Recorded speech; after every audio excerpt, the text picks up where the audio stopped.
All right, you've made it through. You've identified your risk. You've put in protections in place. You have detection in place just in case something gets by all your protections. You know how to respond. But do you know how to recover? Let's talk about it.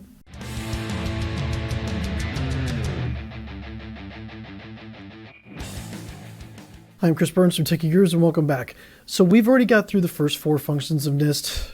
This is recover, and recover helps an organization resume normal operations after an event.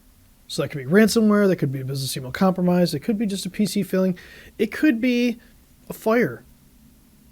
So let's dive into what does a recovery function mean. All right, so number 1 is planning, and that's going to be recovery procedures that are tested, executed, and maintained so that your program can mitigate the effects of an event sooner rather than later.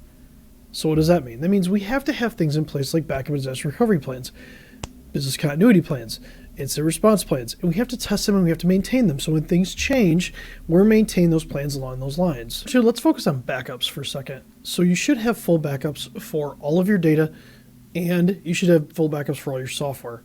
Well, the things that we find is that there's a small disaster inside of a business or small event inside of a business, and we can't find the software.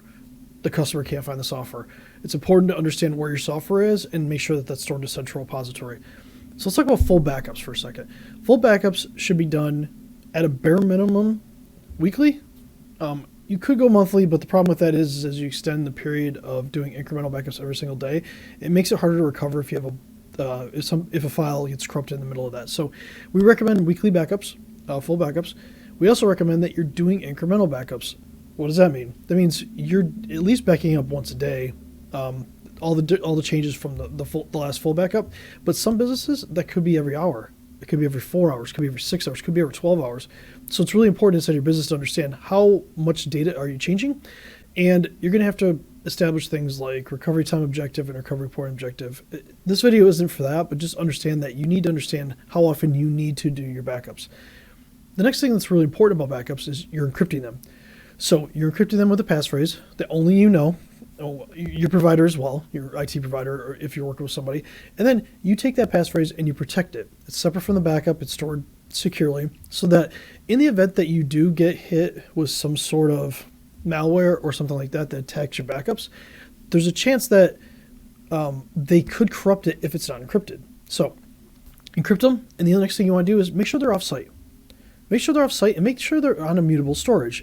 Immutable storage is basically storage that's designed that you can leave it in a form that can never be tampered with, modified, or removed. That's important because some backup programs, if they get hit with a hacker, they'll go in there and they can delete your backups. Even if they're encrypted, they can go in and delete your backups. So immutable storage is one way to stop that. There's other techniques like air gapping and one-way communication, but those are a little bit more advanced for like a small and medium business. That's probably not doable. So what we want to do is make sure that we're doing it off-site and it's on immutable storage. So now you got your backup plan in place. You're doing backups. You got everything going there. It's encrypted. It's off-site. You feel like you're safe. Worry about your communication plan. So when you get hit, if you get hit, you need to have a communication plan in place that covers both internal and external communication. It's important for you to get the information out. It's important for you to be the person and the company communicating to the public. Don't let the news or somebody else dictate the communication that comes about in a breach situation or any kind of security incident situation for your company. So you want to make sure that you consult with the proper people on having the communication plan in place, knowing who's going to do it, and make sure that it's tested. And finally, it's all about continuous improvement. It's all about improving processes, procedures, and technologies over time. So as you test your plan, as you test your backup, do tabletop exercises.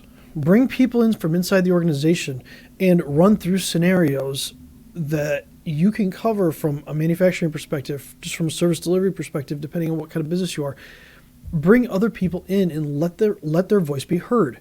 It's important because the people at the top don't necessarily know the day-to-day stuff. It depends on the organization, right? So if somebody can bring you value, can bring you data on how to recover faster from an event, that's important, and that should be in the plan. And then you want to use these to identify gaps in where your processes, maybe your procedures, and maybe your planning is just not there. and improve on that. And then rinse and repeat. So I hope this was valuable for you. I hope this covered the recover function. Now this ties this all together. We're going to do a webinar in the next couple weeks focusing on the entire framework and what it means for your business. So until then, I'm Chris Burns from Techie Gurus. Appreciate you and stay cyber safe.